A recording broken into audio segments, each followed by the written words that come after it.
All right, welcome back, everyone. We are jumping straight into it today because we've got a truly staggering historical paradigm shift to unpack.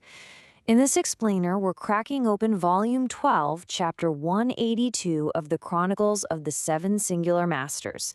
Specifically, we're zeroing in on the exact moment human consciousness became inextricably mechanically wired to physical reality. We are going to completely deconstruct the event known as the Obsidian Matrix Inversion. Okay, let's dive into this. Picture the morning the bronze gates of the metropolis were struck by this hyper-vibrant silver sun. Everything, and I mean everything, changed. Ilian Mar was standing on the high balcony of the council chambers, and he observed the continental lattice vibrating like a tightly wound spring. When the resonance protocols were shifted by the Council of Three Powers, the dampening buffers of the ancient creators, the exact mechanisms that used to isolate human thought from physical matter, were permanently removed. As Mars so perfectly put it, the era of immediate mechanical feedback had officially arrived. So, here is our roadmap for today. We'll start with the era of immediate feedback, break down the network resonance equation, look at the metropolitan panics that broke out, examine the convergence matrix, and finally, witness the emergence of the infinite canvas. All right, part one, the era of immediate feedback. Let's look at a world suddenly made fluid. And this brilliantly illustrates the sheer scale of the shift. The morning the Great Synthesis record expanded and the Echo Core activated, the physical architecture of the world became terrifyingly fluid. In the old world, humanity was basically kept in a rigid structural cage, right? Your inner thoughts had zero immediate physical consequences. But in the new era, human character is an open ledger. If a soldier draws a blade with malice, the steel literally burns his hand. If a merchant uses a deceitful scale, his seeds turn to dust. The environment was suddenly mechanically reacting to human character. You know, think about the last time you held on to a grudge. Now imagine that grudge physically altering the objects right in front of you. In the artisan quarters, an apprentice mason was trying to split an ordinary block of limestone, but he was harboring this quiet, bitter resentment toward his guildmaster. Because of that inner toxicity, the stone actually absorbed the pressure and transmuted directly into absolute black obsidian, reflecting his own angry face back at him.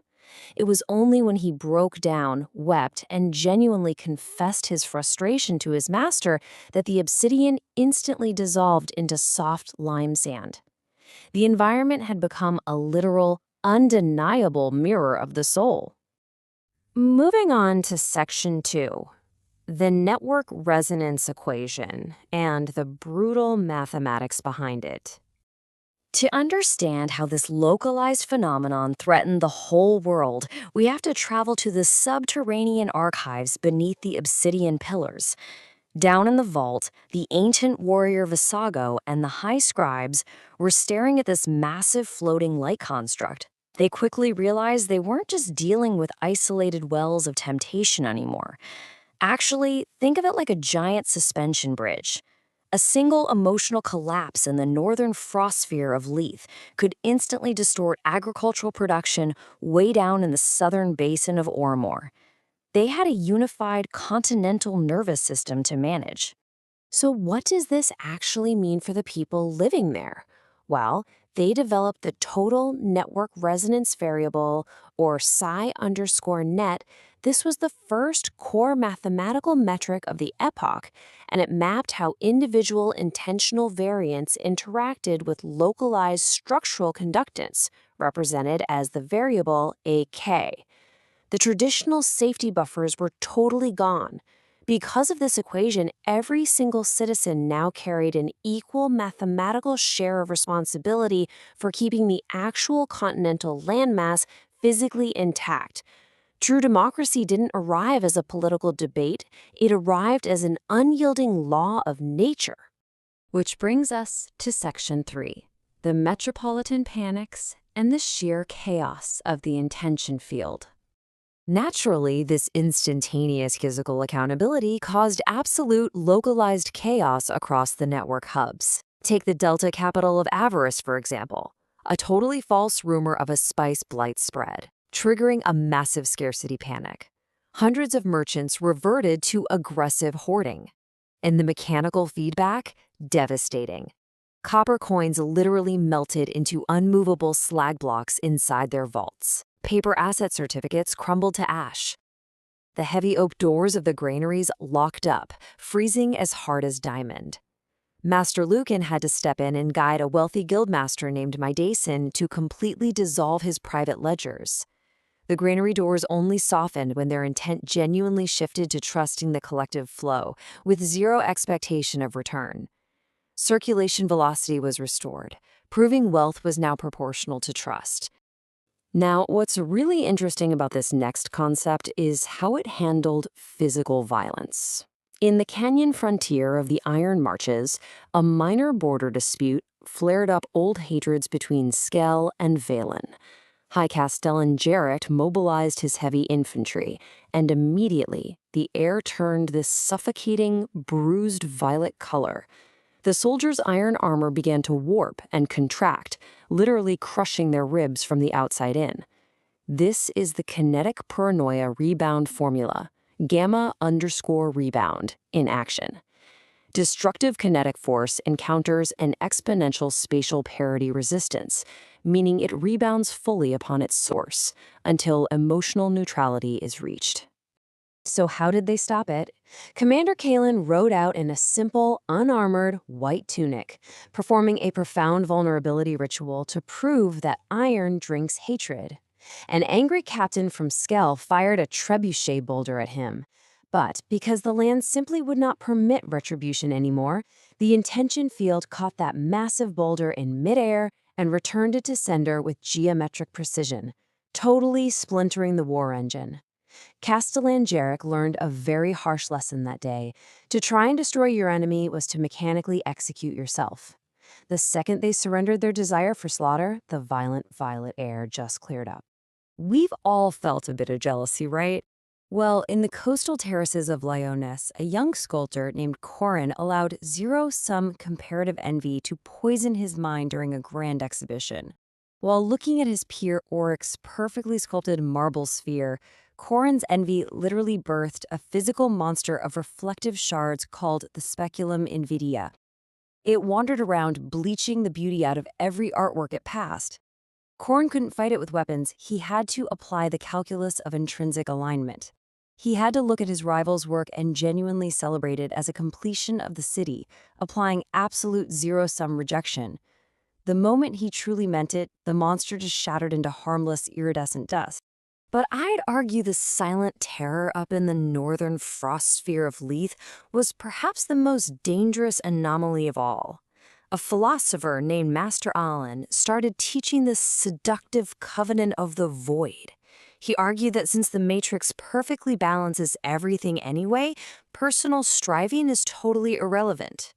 Well, this philosophy of comfortable indifference triggered the thermal cognitive equilibrium equation, or T caldera. In plain terms, moral entropy, the collective choice to just stop caring, caused the physical environmental temperature to plummet toward absolute zero, completely ignoring the massive volcanic heat radiating right beneath the city. It got so bad that the great civic clocks ground to a halt and the geothermal ignition levers glazed over with 3 feet of unyielding conceptual ice. Chief Engineer Martha was staring down a crew that was just too discouraged to even lift a wrench. Refusing the seduction of the void, Martha placed her bare hands on the freezing ice block. She didn't use physical heat. She poured her sheer intentional defiance and her demand for purposeful labor directly into the frozen gears. Her incredible physical suffering and willpower manually shattered the frost, forcing the valves open and sending roaring steam back through the streets. All right, Section 4, the definitive convergence matrix, mapping out the new rules of reality. To permanently integrate these localized lessons, they established a meticulously aligned 7-part master grid. You can see how perfectly it cross-references. From Valerie managing protective stewardship in Archon's crest to prevent transmutation, to Lucan's calculus of abundance in Avarice, Kaelen's balanced justice in the Iron Marches, Eldrin's aesthetic parity in Lyonesse, and Martha keeping dynamic purpose alive against absolute zero in Leith.